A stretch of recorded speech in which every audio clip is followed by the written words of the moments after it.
السلام علیکم ورحمۃ اللہ وبرکاتہ۔ حضور پیران پیر سیدنا غوث اعظم دستگیر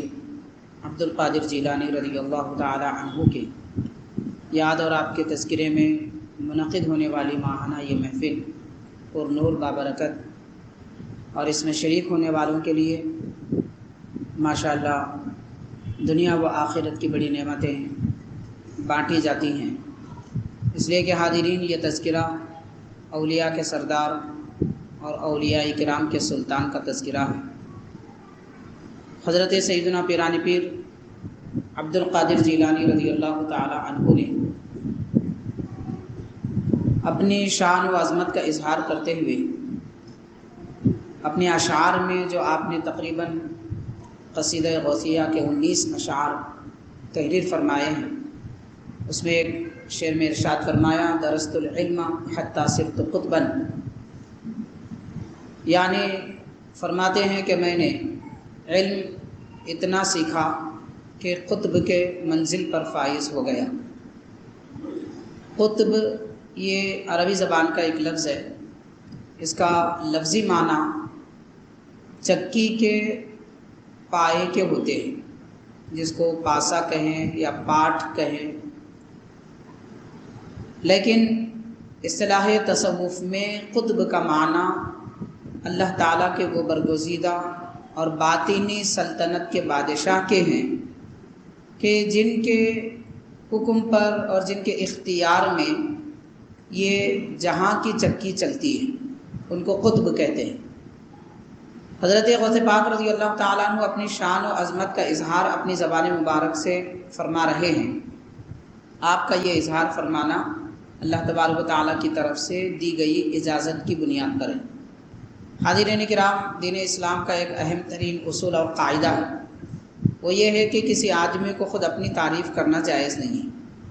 بلکہ کوئی دوسرا بھی اپنے سامنے تعریف کرے تو نبی پاک صلی اللہ علیہ وسلم نے فرمایا، ابو داؤد شریف کی حدیث ہے کہ اگر کوئی تمہارے سامنے تمہاری تعریف کرے تو اس کے منہ پہ مٹی مارو، کیونکہ وہ تعریف نہیں کر رہا ہے بلکہ وہ نفس کو ابھار رہا ہے اور بہکانے کی کوشش کر رہا ہے۔ تو غور کریں کہ سامنے بھی کسی کی تعریف کوئی دوسرا کرے تو پسندیدہ نہیں ہے، اور خود آپ نے اپنی تعریف کرے تو یہ بالکل بھی درست نہیں ہے۔ لیکن یہ بھی اجازت ہے باضابطہ اللہ تبارک و تعالیٰ کی طرف سے کہ رب نے انبیاء کرام کو خاص طور پر اس کی اجازت دی ہے کہ نبی اپنی تعریف بذات خود کر سکتے ہیں، اور کرتے بھی ہیں، کیے بھی ہیں۔ اور اسی طرح اولیاء کرام میں خاص طبقے کے خاص بزرگوں کو اس کی اجازت ملی ہے۔ ان تمام اولیاء کرام میں جن کو کھلے عام برملا اپنی تعریف بزبان خود کرنے کی اجازت دی گئی، وہ حضرت سیدنا پیران پیر غوث پاک رضی اللہ تعالیٰ عنہ ہیں۔ تو اللہ تعالیٰ کے اس حکم پر آپ نے بارہا کئی مرتبہ ممبروں پر اور مجلسوں میں اور سر عام جلسوں میں آپ نے اپنی تعریف فرمائی، اس میں سے یہ قصیدہ غوثیہ بھی ہے۔ معزز حاضرین، تقریباً اکابر بزرگان دین یہ تحریر فرماتے ہیں کہ حضور نبی کریم رحمۃ للعالمین صلی اللہ علیہ وسلم کے پرتب ظاہر و باطن اور مظہر جلال و جمال حضرت سیدنا عبد القادر جیلانی غوث پاک رضی اللہ تعالیٰ عنہ ہیں۔ اس کی ہمارے پاس کئی مثالیں ہیں کہ نبی پاک صلی اللہ علیہ وسلم کے اخلاق کریمانہ کا وصف بھی حضرت غوث پاک میں نظر آتا ہے۔ نبی پاک صلی اللہ علیہ وسلم کے مجاہدانہ عبادتوں کی کیفیت بھی حضرت غوث پاک کی سیرت میں ہم کو نظر آتی ہے۔ ایسے ہی پیارے نبی صلی اللہ علیہ وسلم کے معجزات کا عکس بھی حضرت غوث پاک کے کرامات میں نظر آتا ہے۔ حاضرین کرام، اس کی تفصیلات تو بہت ساری ہیں، آج مختصر وقت میں چند باتیں آپ کے گوشے گزار کروں گا، خاص طور پر اس عنوان پر کہ مصائب اور بلائیں دور کرنے کے لیے، اور خاص طور پر آصب اور وہ مخلوق جن کو اللہ تبارک و تعالیٰ نے قوت دی ہے اور وہ اپنی قوت کی بنیاد پر کبھی کسی کو اذیت بھی دے دیتے ہیں، جیسے جنات ہیں، شیاطین ہیں۔ تو جنات اور شیاطین سے انسانیت کے تحفظ کے لیے پیارے نبی رحمۃ للعالمین صلی اللہ علیہ وسلم سے جو احادیث پاک اور مدد کے امور ثابت ہیں، حضرت سیدنا غوث پاک رضی اللہ تعالی عنہ سے بھی نبی پاک صلی اللہ علیہ وسلم کے واسطے اور توسط سے اور آپ کے مظہر ہونے کی حیثیت سے حضرت غوث پاک سے بھی اس طرح کے امور بہت سارے ثابت ہیں۔ حاضرین کرام، حضرت سیدنا پیرانی پیر غوث اعظم دستگیر رضی اللہ تعالیٰ عنہ نے جیسا کہ خود فرمایا کہ میں اس جہاں کا قطب ہوں۔ قطب کس کو کہتے ہیں یہ تو آپ نے سماعت کیا، اور قطب کا مقام کیا ہوتا ہے۔ قلائد الجواہر حضرت کی سیرت پر لکھی گئی بڑی مشہور کتاب ہے، اس میں یہ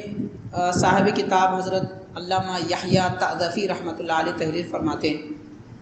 فرماتے ہیں کہ حضرت غوث پاک نے بذات خود ارشاد فرمایا، قطب کا مرتبہ یہ ہوتا ہے کہ تمہارا یہ عالم اور آخرت وہ دونوں ایک ہے، اس طرح کے 14 عوالم پر جس کو تصرف اور اختیار دیا گیا ہو وہ قطب ہوتا ہے۔ تو اب غور کیا جائے کہ حضرت غوث پاک رضی اللہ تعالیٰ عنہ کا اختیار اور آپ کا تصرف صرف اس دنیا اور اس زمین پر نہیں ہے، بلکہ ایسے 14 عالموں پر ہے۔ اور اولیاء کرام بزرگان دین کے پاس ان کے سلوک اور معرفت کے اعتبار سے تقریباً 18,000 عالم ہیں۔ تو 18,000 عالموں میں سے 14 عالموں پر قطب کو اختیار ہوتا ہے۔ حاضرین کرام، ہو سکتا ہے کہ یہ 14 عالم تمام عالموں کا مرکز ہو، پایہ تخت ہو، 18,000 عالموں کا پایہ تخت ہو، تو اس طرح کے 14 عوالم پر حضرت غوث پاک رضی اللہ تعالیٰ عنہ کو اختیار دیا گیا ہے۔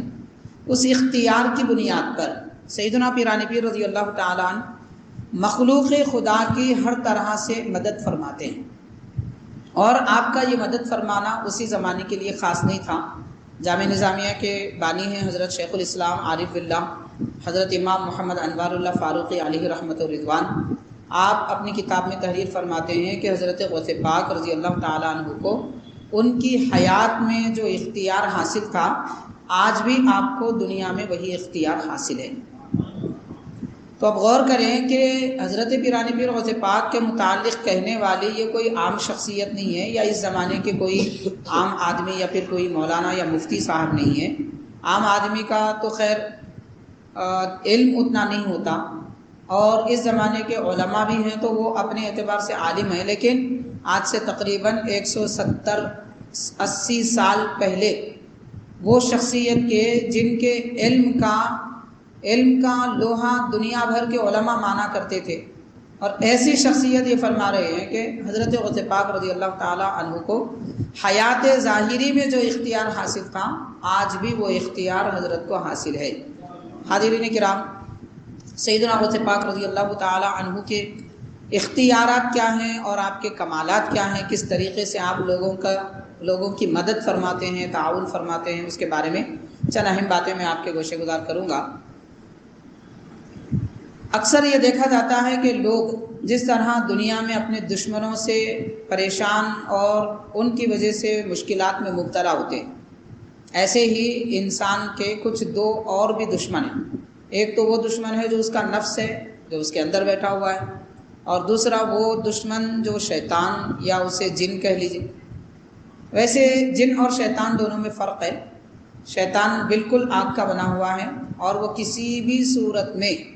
ایمان نہیں لا سکتا، اور کسی بھی صورت میں وہ نیک نہیں ہو سکتا،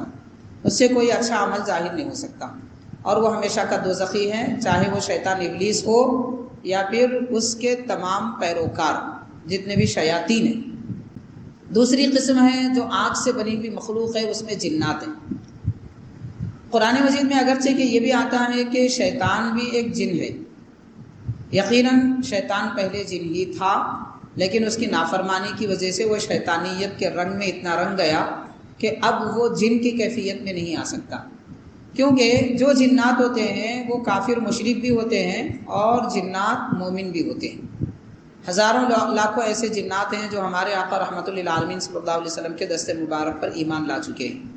اور آج بھی دنیا میں ایسے جنات پائے جاتے ہیں جو مومن ہیں، مسلمان ہیں، نبی پاک صلی اللہ علیہ وسلم کی دین اور شریعت کو مانتے ہیں۔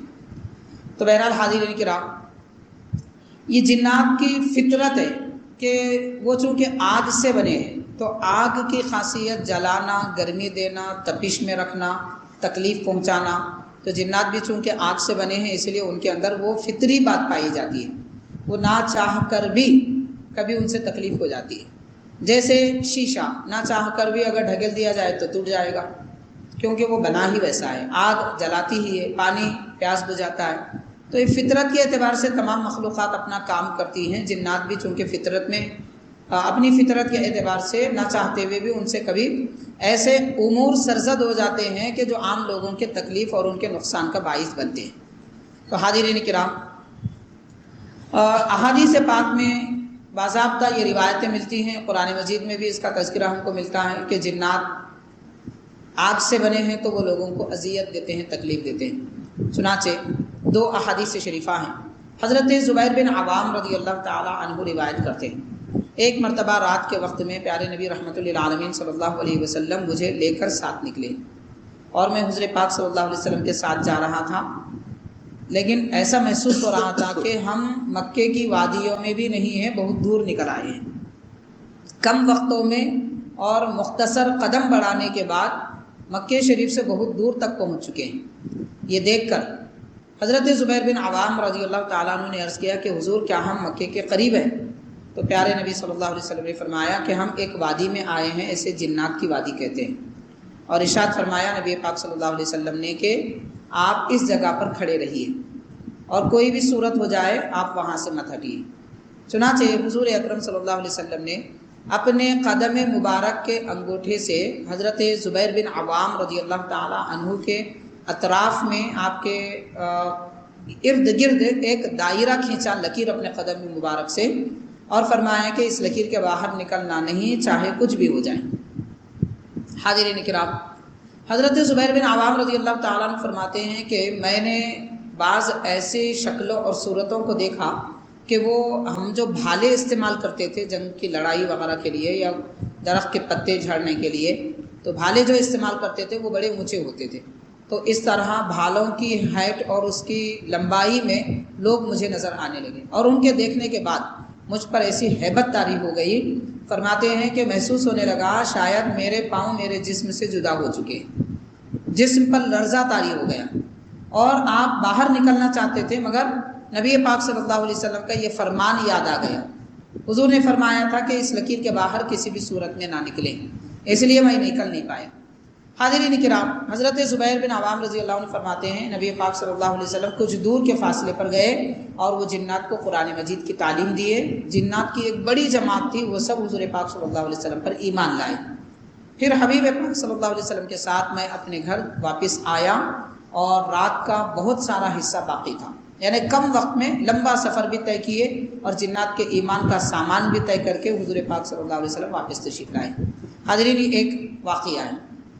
حضرت عبداللہ بن زبیر رضی اللہ تعالیٰ عنہ سے بھی حدیث پاک میں، عبداللہ بن مسعود رضی اللہ تعالیٰ عنہ سے حدیث پاک میں یہ مروی ہے کہ آپ فرماتے ہیں میں بھی حضور پاک صلی اللہ علیہ وسلم کے ساتھ ایک مرتبہ ایسے ہی رات کے وقت میں گیا تھا، حضور پاک صلی اللہ علیہ وسلم کے ساتھ ویسے ہی واقعہ پیش آیا حصار کا، اور وہ فرماتے ہیں کہ جب نبی پاک صلی اللہ علیہ وسلم نے مجھے حصار میں رکھ کر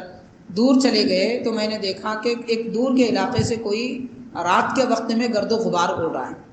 حضرت عبداللہ بن مسعود رضی اللہ عنہ فرماتے ہیں میں سمجھا شاید کہ یہودیوں نے دشمنی نکالنے کے لیے رات کے وقت میں حضور کو طلب کر کے نعوذ باللہ کوئی لشکر لے کر آئے ہیں اور معاذ اللہ حضور پاک صلی اللہ علیہ وسلم پر حملہ کرنا چاہتے ہیں۔ یہ سوچ ہی رہا تھا کہ میرے قریب وہ جنات آ گئے، ان کی ڈراؤنی شکلیں دیکھ کر میں گھبرا گیا اور لکیر کے باہر نکل کر بھاگنا چاہتا تھا، پھر سرکار کا قول فرمان یاد آ گیا کہ اس لکیر کے باہر مت نکلے۔ تو حاضرین کرام، یہ 2 احادیث شریفہ جو باضابطہ روایتیں ہیں اور احادیث پاک کی کتابوں میں ملتی ہیں، حضرت بانی جامع نظامیہ شیخ الاسلام علیہ رحمۃ و رضوان نے ان 2 احادیث کو نقل کر کے ارشاد فرمایا حبیب پاک صلی اللہ علیہ وسلم کے کھینچے ہوئے حصار میں یہ تاثیر ہے، اگر وہ صحابہ اگر باہر نکل جاتے تو پھر حضور پاک صلی اللہ علیہ وسلم نے بذات خود فرمایا کہ اگر آپ باہر نکل جاتے تو یہ جنات تمہیں اڑا لے جاتے۔ تو حاضرین، اس کے ساتھ ایک اور حدیث پاک بھی آپ سماعت کر لیجئے۔ پیارے آقا صلی اللہ علیہ وسلم نے فرمایا اللہ تعالیٰ نے ہر ایک مومن کی حفاظت کے لیے 160 فرشتوں کو مقرر فرمایا ہے۔ ہر مومن کے ساتھ 160 فرشتے رہتے ہیں جو صرف اس کی حفاظت کرتے ہیں۔ تو ہم جو یہ دنیا بھر میں اگر دیکھا جائے تو نہیں معلوم دنیا میں ہمارے آس پاس میں ایسی کتنی مخلوقات ہیں جو ایک پھونک سے ہم کو اڑا دیں، لیکن زمین پر ہمارا چلنا پھرنا، سکون سے بیٹھنا، صحت مندی کے ساتھ رہنا، یہ مصیبتوں سے بچے ہوئے رہنا، ماشاءاللہ یہ سب فرشتوں کے تحفظ کی وجہ سے۔ حاضرین کرام، نبی پاک صلی اللہ علیہ وسلم کی ذات پاک بھی اپنی امت کی ایسی ہی حفاظت فرماتے ہیں،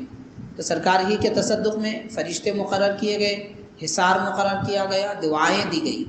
ان روایات کو احادیث پاک کو سامنے رکھتے ہوئے حضرت غوث پاک کے ایک دو حالات اور واقعات میں آپ کو سنا کر اپنی بات ختم کروں گا۔ یہ حدیثیں ہم نے آپ کو اس لیے سنائی ہیں تاکہ ہم کو اس بات کی دلیل ملے کہ حضرت غوث پاک کے متعلق جو بھی واقعات، کرامات، احوال اور آپ کے اختیارات بیان کیے جاتے ہیں، یہ کوئی بے بنیاد نہیں ہے،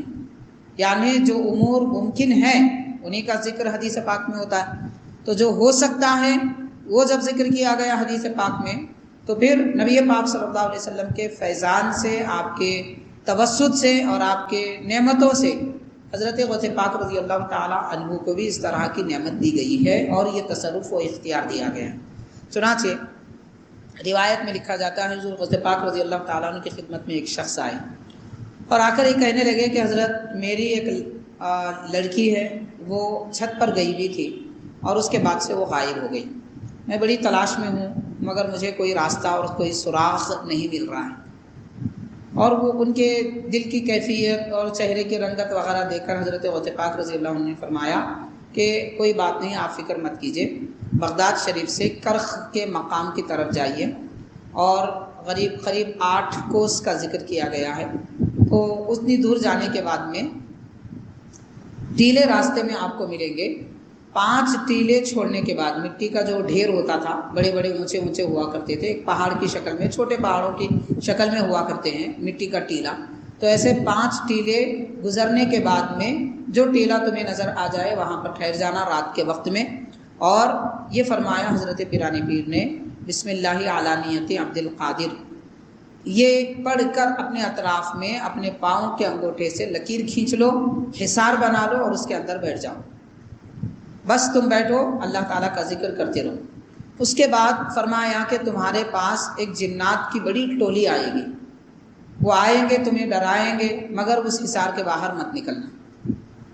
چاہے کچھ بھی ہو جائے اس حصار کے باہر نہ نکلنا۔ وہ سب چلے جانے کے بعد میں ایک بادشاہ جنات کا تمہارے پاس آئے گا،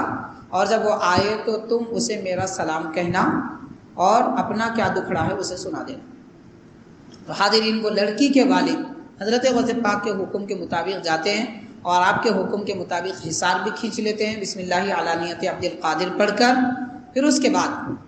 انہوں نے دیکھا کہ ہمہ اقسام کے جنات ایک فوج کی شکل میں آئے اور قطار بقطار جاتے رہے، انہیں ڈراتے رہے مگر یہ ڈرے نہیں۔ آخر میں صبح سویرے سے کچھ پہلے، صبح صادق سے پہلے بادشاہ جنات کے آئے، وہ ہاتھی پر سوار تھے، نیچے اتر گئے اور جو لکیر حضرت غوث پاک کے نام کی حصار کھینچی گئی تھی اسے اپنے ہونٹوں سے بوسا دیا، اور اس کے بعد کہا کہ آپ بتائیے حضرت غوث پاک نے آپ کو کس کام سے بھیجا ہے۔ انہوں نے اپنی بات سنائی، تو وہ بادشاہ تھے جنات کے، انہوں نے حکم دیا جتنے جنات گئے ہیں سب کو بلا لیا جائے، تو ساروں کو بلا لیا گیا اور ایک جن وہاں پر موجود نہیں تھا۔ پھر آپ نے حکم دیا بادشاہ نے کہ وہ جن جو موجود نہیں ہے اسے تلاش کرو، تو روایات میں لکھا جاتا ہے وہ چین کی پہاڑیوں میں موجود تھا۔ چند لوگ گئے، جنات اسے پکڑ کر لائے، تو اس جن کے ساتھ ان کی لڑکی بھی تھی۔ تو حاضرین کرام، حضرت غوث پاک کے حکم پر لڑکی کو باپ کے حوالے کر دیا گیا، اور یہ بادشاہ نے، جنات کے بادشاہ نے کہا کہ اب تم نے غلطی کی ہے، تمہیں معاف کر دیا جاتا ہے، مگر آئندہ کبھی اس لڑکی کے پاس نہیں جانا۔ تو وہ جن کہتا ہے کہ میں اس پر فریفتہ ہوں، مجھے اس سے محبت ہے اور میں کبھی نہیں چھوڑوں گا۔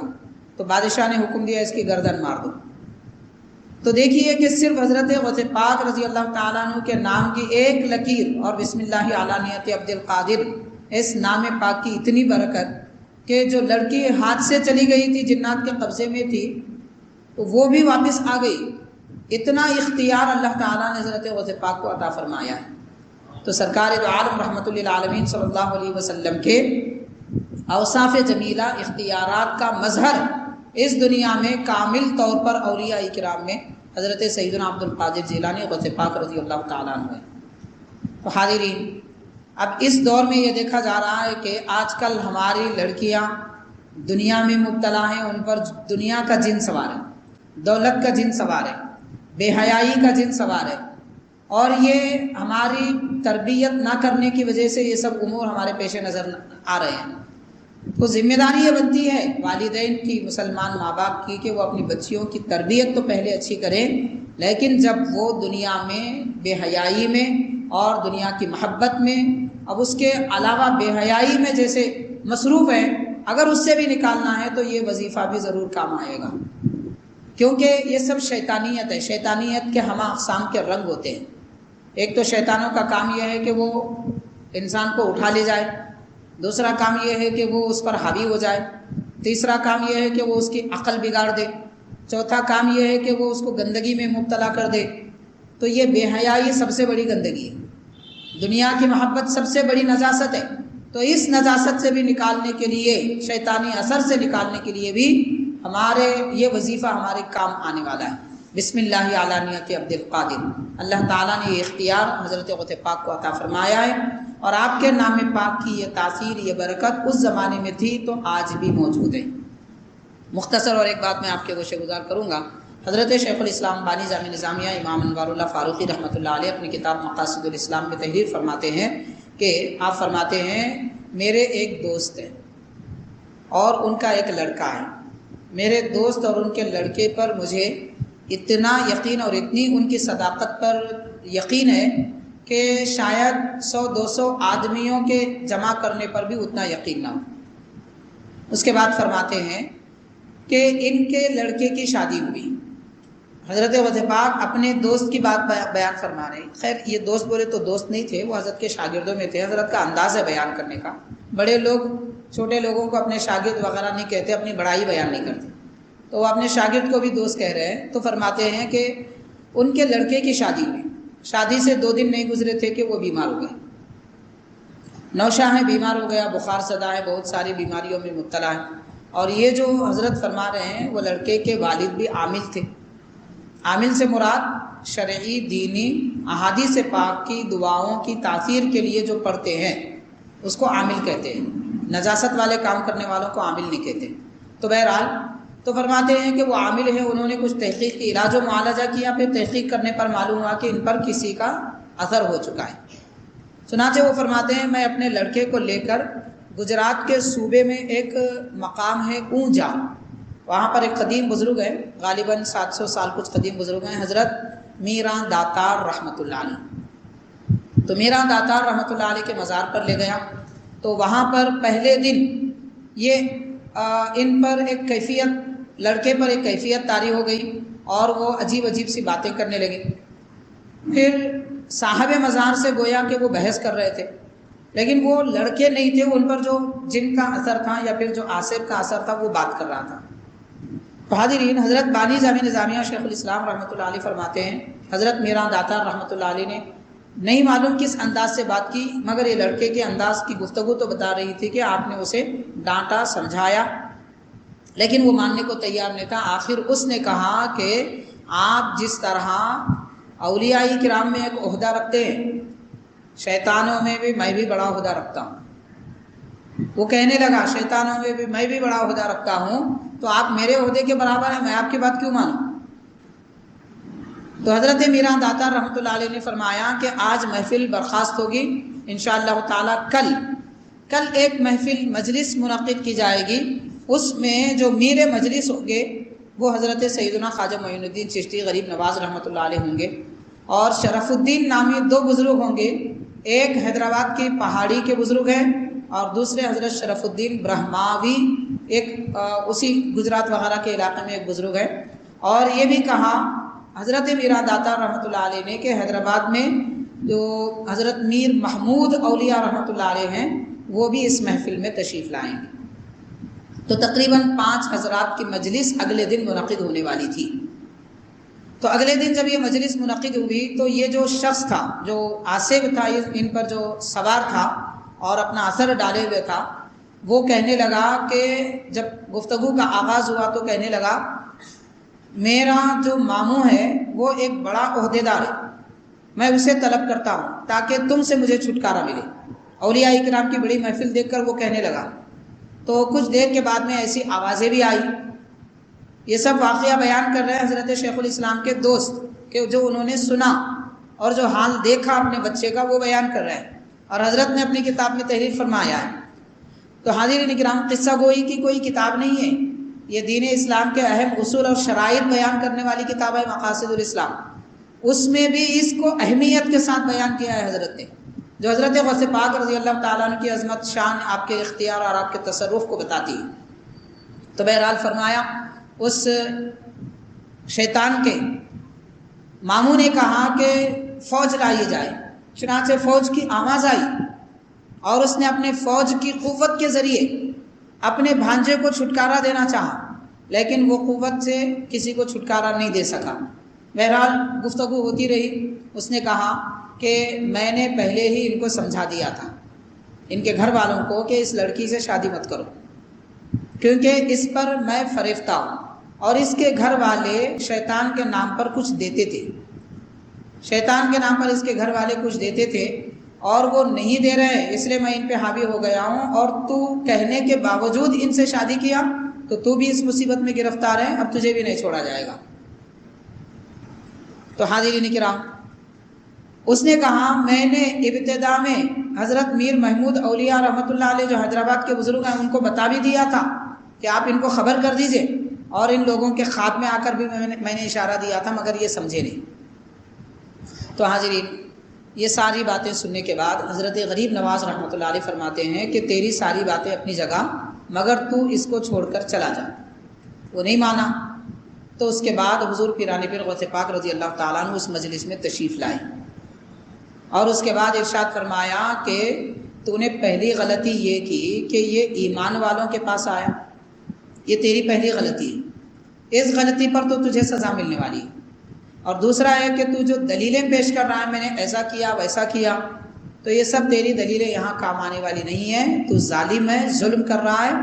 اور تجھ پر 10,000 روپے جرمانہ عائد کیا جاتا ہے۔ اب نہیں معلوم وہ کس قسم کے پیسے تھے اور کہاں معاملہ تھا، اس کا استعمال کیسے ہوتا تھا، مگر اس شیطان پر 10,000 روپے جرمانہ عائد کیا گیا۔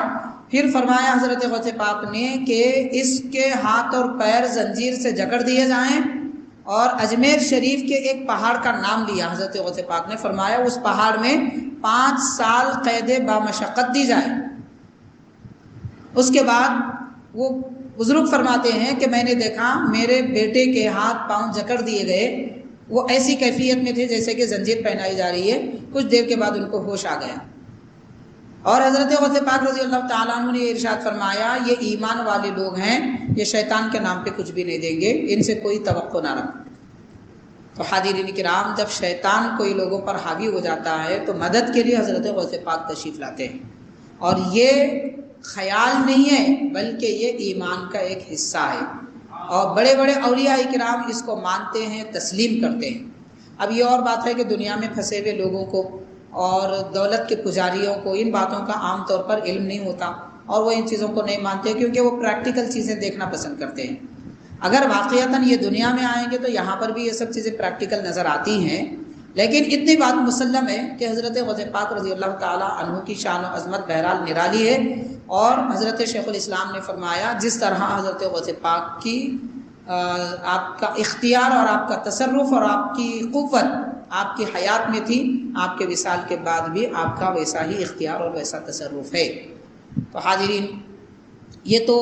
آصف زدہ لوگوں کا ایک پہلو ہے۔ اس کے علاوہ اگر ہم دیکھیں تو حضرت محدث صدقن رحمۃ اللہ علیہ نے لکھا ہے اپنی کتاب میں، مسلمانوں نے کعبے سے 360 بت تو نکال دیے مگر اپنے دل میں بٹھا لیے۔ تو ہم دیکھتے ہیں ہمارے دل میں دنیا کی محبت کا بت ہے، شیطانیت کا بت ہے، سستی کاہلی کا بت ہے، نماز چوری کرنے کا بت ہے، اور انانیت کا بت ہے۔ کتنے بت ہمارے دل میں بیٹھے ہوئے۔ تو یہ ساری شیطانیت اگر ہٹانا ہے تو حضرت غوث پاک کے نام کا وظیفہ، اور بسم اللہ اعلیٰ نیت یا عبد القادر کا وظیفہ، پھر آپ نے اپنے چاہنے والوں کو جو تعلیم دی ہے کہ کیا قرآن کتنا پڑھیں، احادیث کتنے پڑھیں، علم کتنا حاصل کریں، وظائف کیسے پڑھیں، اخلاق کیسے سنواریں،